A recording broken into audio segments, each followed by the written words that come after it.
We got an anonymous guest. Who's not anonymous. This is fantastic because he is one half. I say the prettier half of our afternoon program from 3 to 7 p.m. And former Sacramento King, former Toronto Raptor. I think he played for another NBA team. I won't mention it. And all of our dear friends, the legend, the one and only Doug Christie. Good morning, Doug. Hey, what's happening, big time? I'm just arm candy, by the way. You're the trophy host. Yeah, exactly. I just hold on to his arm pretty much. That's kind of what I do, man. What's happening with you, buddy? Not much. I didn't pulling the curtain back. I had reached out to you yesterday. I didn't hear back. I'm pleasantly surprised. I know you were very busy yesterday, I'm sure. So I appreciate you joining us. Wanted to have a little fun this morning and talk to you basically, amongst other things, about the state of the Kings. I was just reaching out to the fans, and I will ask you the same thing as a broadcaster, as a radio host, and as, of course, a former player for this team. Fans are scared to believe in this team right now. Should they be scared, or should they go all in?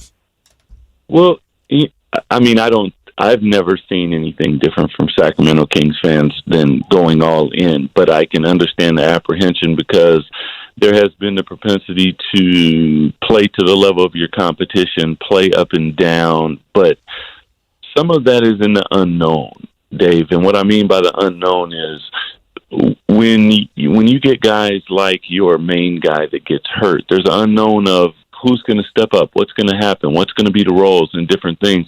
And there's been a fair amount of flux in the Kings. And I'll even add Buddy going to the bench and Bogdan starting. And what's that going to mean? Well, it's meant that the Kings have been winning at a really high percentage. Buddy is shooting the ball out of control like we normally thought that he would. Bogdan has been a little up and down and kind of found his way, but he's kind of solidified things. I thought that the Kings bench was going to be the thing this year that really set them apart, and up until they started winning here, and all of a sudden now you got some real pieces coming off the bench with Buddy adding a big dose, Kent Bazemore being spectacular.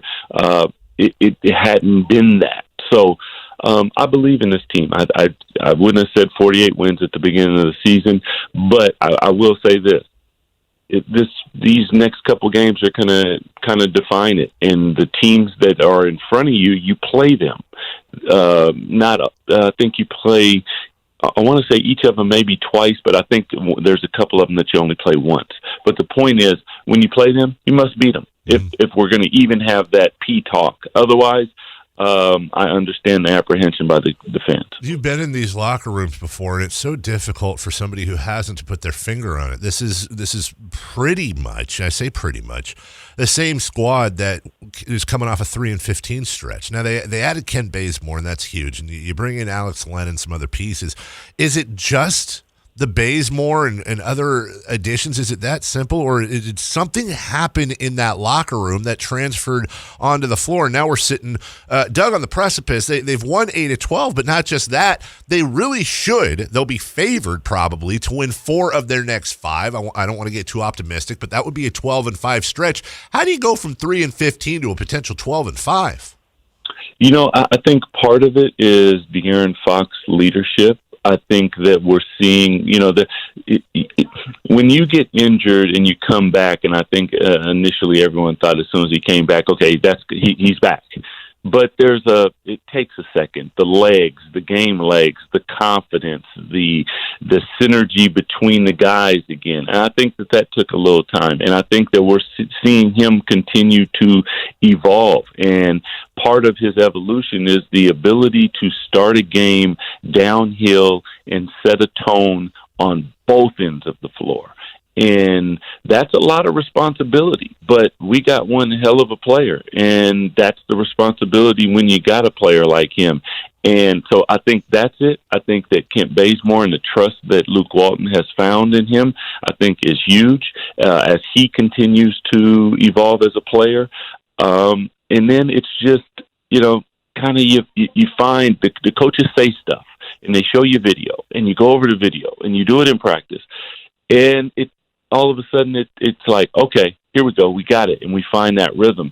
And also, I'll say this, I just think they needed a little goodwill. Things weren't falling for them. The freaking 2-minute report for the Kings have been awful this year. So when you get a little goodwill, things fall for you, all of a sudden you find yourself in a good place. Now, to your very first question, will they believe in themselves enough when it gets rocky to trust the process and not hold the ball and not move it, and extra efforts on the defensive end? And if they do, we have a good team, man. Doug Christie with us. Doug, I've been very public about the fact that getting to know Luke Walton, I root for him. I think he's a tremendous human. And I enjoy every interaction I've ever had with him. I can tell he truly cares about the city, the fans, and this team. That is not a question for me.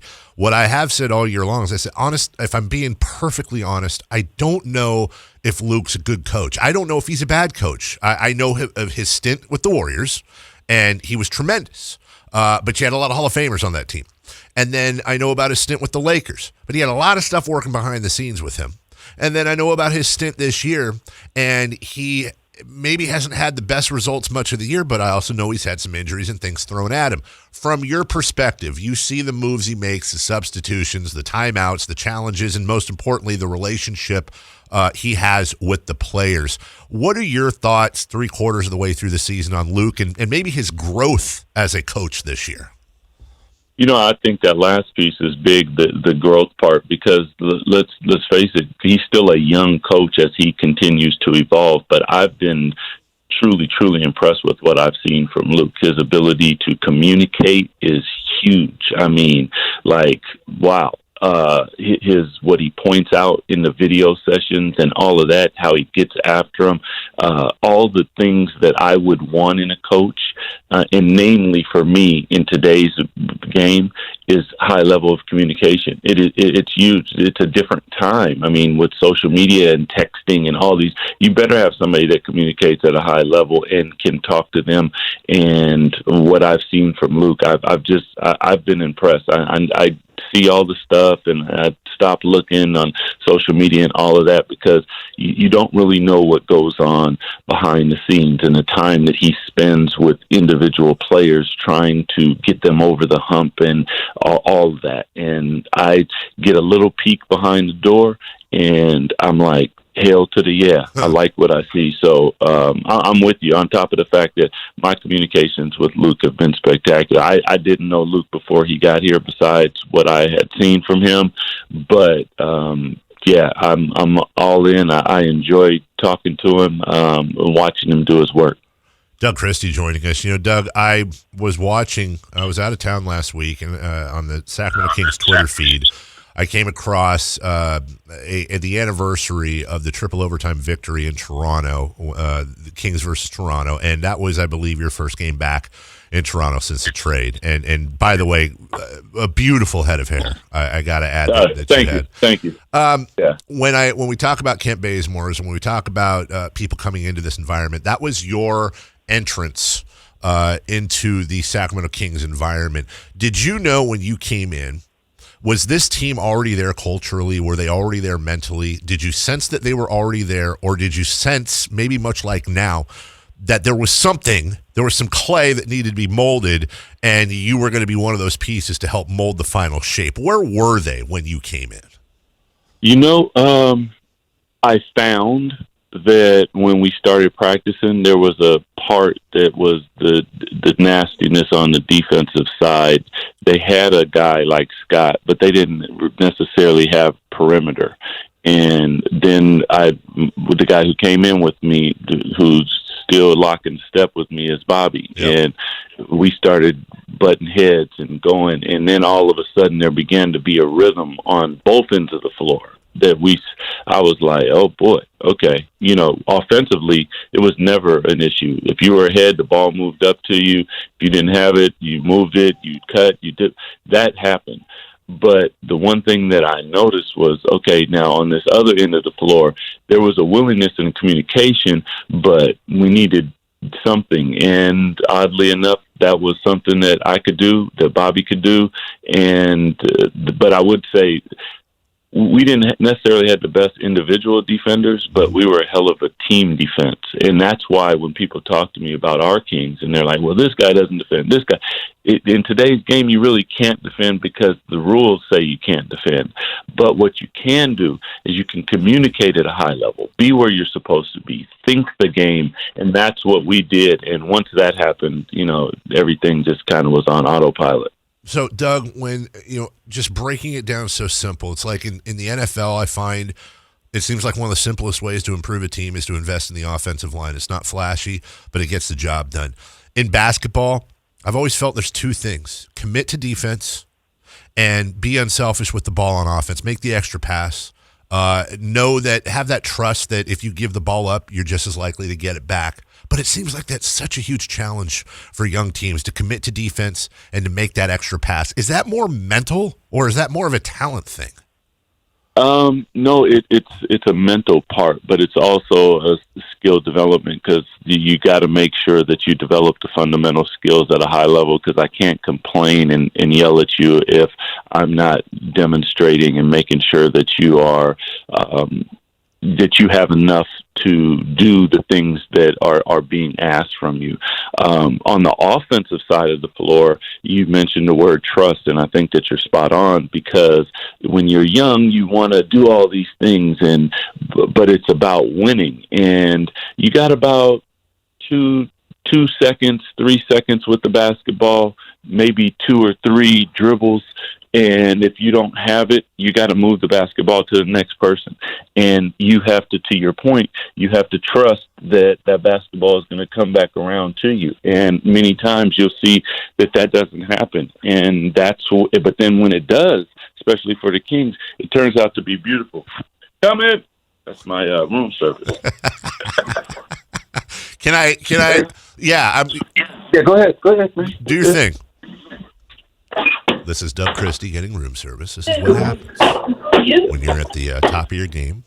Doug Christie currently, I believe, in San Francisco right now. He's probably in a really nice hotel. Yeah, and come on, man. A little waffle in the morning, nothing wrong with that. You went waffle? Yeah, I did. I went waffle and oatmeal. Now, come on, I got to reel it back. Wow. Yeah, man. I worked out yesterday, Dave. I understand the oatmeal. If I was guessing, I would think you'd stay away from those waffle carbs. I was thinking you would have a massive amount of fruit, definitely some sort of oatmeal or some sort of filler. Are you an eggs guy? You're not, are you? Or are you? I do a little bit of eggs, and oddly enough, this morning, Dave, I looked at the eggs and I was going to order them, but I said, nah, I'm not going to go with the eggs this morning. Huh. Got my oatmeal and pitcher of ice water and, a little hot tea. Okay. Yeah, I'm good, man. I'll work this waffle off later. Okay. Well, listen, then I'm going to wrap up because I want Doug Christie to have a hot meal. My last question for you is this, and we appreciate your time. I was thinking about this speaking to the old team the other day. You ever wonder, Doug, what that 2002 era team would have looked like in the world of Twitter and instant highlights? I feel like it would have been just absolutely, especially in the Jason Williams years and beyond, I think it would have been a whole new animal.